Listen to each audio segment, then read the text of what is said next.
for us, if we were to follow social inclusion as a concept, especially in micro localities, and if we were to follow volunteering as an instrument to break the boundaries between people of different national backgrounds, we thought that this is quite interesting, because hereby we can show that at the end of the day, nationality should not really matter, because our belief is in more micro level engagements rather than macro level frictions between peoples. We wanted to go beyond that.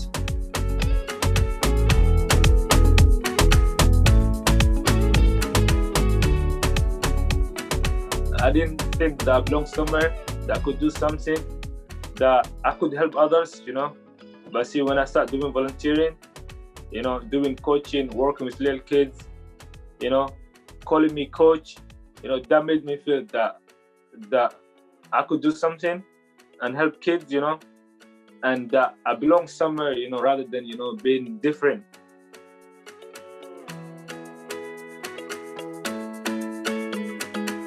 I volunteered with Arte Viva before the coronavirus, and I really enjoy it with those kids.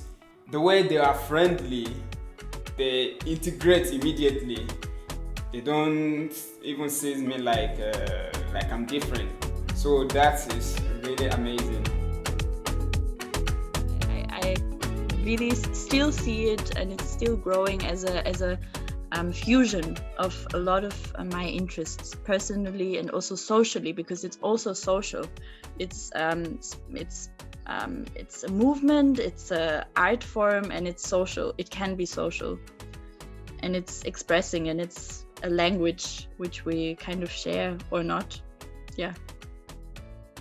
At the end of it, or at the root of all sports and arts kind of focus here, the idea has always been that we may not be able to express our problems to each other if we were only sticking to words. However, we were able to show to each other that we're not too different from each other, if perhaps we can remove language as an instrument of expression. I think it was a great way for them to open up and to talk with us. I believe that everything is easier if you have people to share it with. So I think they were relieved, and they were happy that someone wanted to listen, and that there were people who understood them. The volunteer reported to me, told me, this is what happened, right? And it was very emotional, and even she was emotional. She was telling me how some of them cried because they were able to talk. It's almost as if some of them had PTSD. And that, for me, is incredible. That is the essence of Volpower in Malta, in a sense. That little small event did so much for a few people, which is just incredible.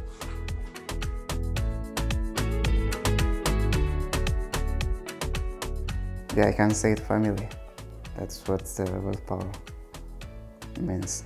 Like, you see everything in the family, like different group, different ethnicity, from different country, cultures. So it's like one big family. That's how I describe the thing. When looking at migration-related diversities and migration, there is this very persistent overestimation of what can be done with government policies, what a state-centric approach can do. As if migration and migration-related diversity is really something that's always up to states and to governments. Whereas if you look at society, then a lot of work actually takes place beyond governments. It's NGOs, it's migrants themselves interacting in, for instance, the sphere of volunteering, like in creative arts, what we have been studying. And that is really the sphere where a lot happens, but it's not always equally acknowledged by governments, but also not equally acknowledged in research. So I think the Volpower project really fills a gap in that regard, by systematically studying the role of volunteering in how societies cope with migration-related diversities, or as policymakers call it, in migrant incorporation, migrant integration.